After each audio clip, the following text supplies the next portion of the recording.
Morning, everyone. Back in late March of 2011, my rifle company was with the Marine Corps Golf Company 25, embarked ashore to conduct a humanitarian aid assistance mission in the eastern coast of Japan after the Sendai earthquake. It was called Operation Tomodachi. And for 5 days, we were rummaging through the wreckage of this little tiny village that had their only link to land washed into the middle of their town square, 2 massive vehicle barges. This whole time we're being told we're being exposed to alpha and beta particle radiation from the reactors that melted down and exploded 260 miles to the south.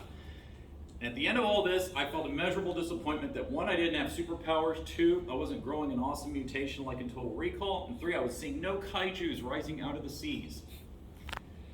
Which is going to lead us to my speech, which is about why I think we should have our own nuclear power plant here in Houston. A nuclear power plant in Houston is going to be beneficial, and that's going to provide us abundant and reliable energy over current sources, and it's also going to offer fringe benefits for improving our environment, saving human lives, and improving our medical industry here in town. Now, you all remember the winter storm last year in February claimed the lives of 243 Texans. Most of them died of hypothermia because our present power grid could not handle it.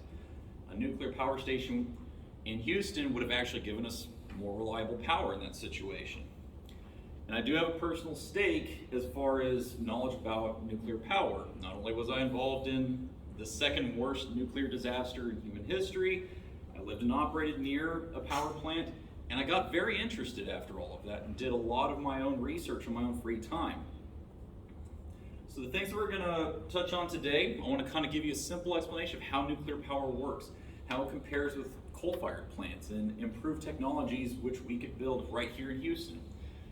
We're going to address the 2 big disasters, of course, Chernobyl and Fukushima Daiichi, and why they're extraordinarily unlikely to ever happen here in a plant here in Houston. And we'll talk about those nice fringe benefits. So first things first, I won't bore you with excessive details about how nuclear power works, but it's actually pretty simple. A neutron hits an atom breaks apart, it throws neutrons everywhere, they break additional atoms. That's called a nuclear chain reaction. That reaction generates heat. That heat is used to boil water. The steam from that boiled water turns the turbine. Turbine makes electricity. You don't have to burn anything. You don't get smoke pouring out of the stacks. If everybody here who has watched The Simpsons, right, at some point, remember the nuclear power plant Homer works at and all of the nasty green smoke coming out of those stacks? Those aren't smokestacks, those are cooling towers, and in real life, that's just water. It's just clean water vapor coming out of there. That is the basics of how a nuclear reactor works. Now, the next best thing to a standard reactor is what's called a thorium salt reactor.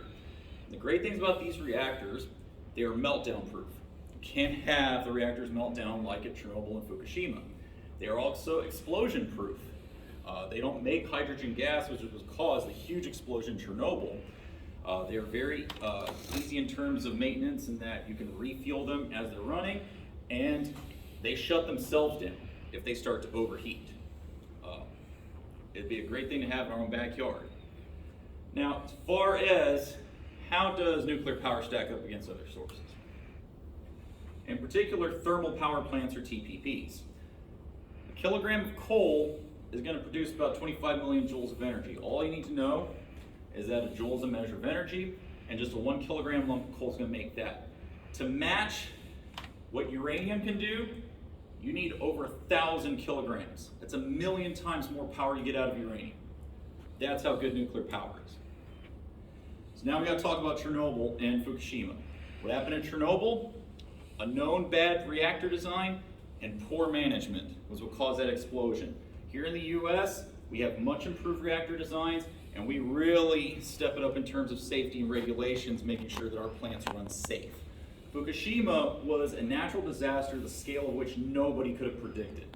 A 9.2 scale earthquake followed by a massive tsunami that even their overbuilt seawall could not prevent from washing over and flooding their diesel generators to keep the coolant water running.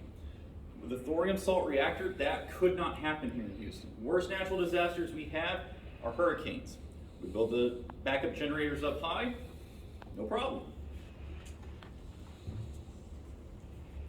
Now those benefits I was talking about. Benefit number one, we're going to reduce pollution.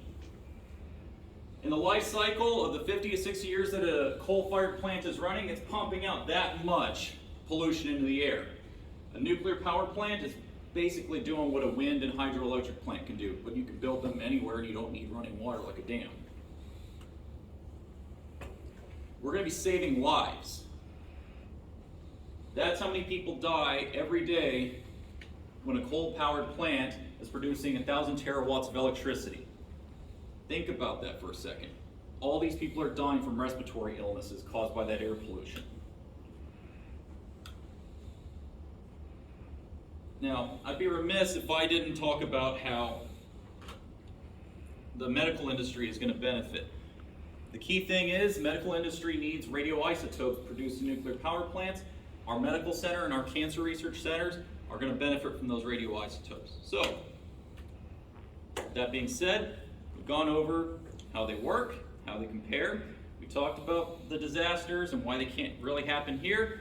And we talked about the benefits of coming nuclear power. We owe it to ourselves to make a better future for us and our children, to do the right thing. I'd like to thank everybody for y'all's time and attention.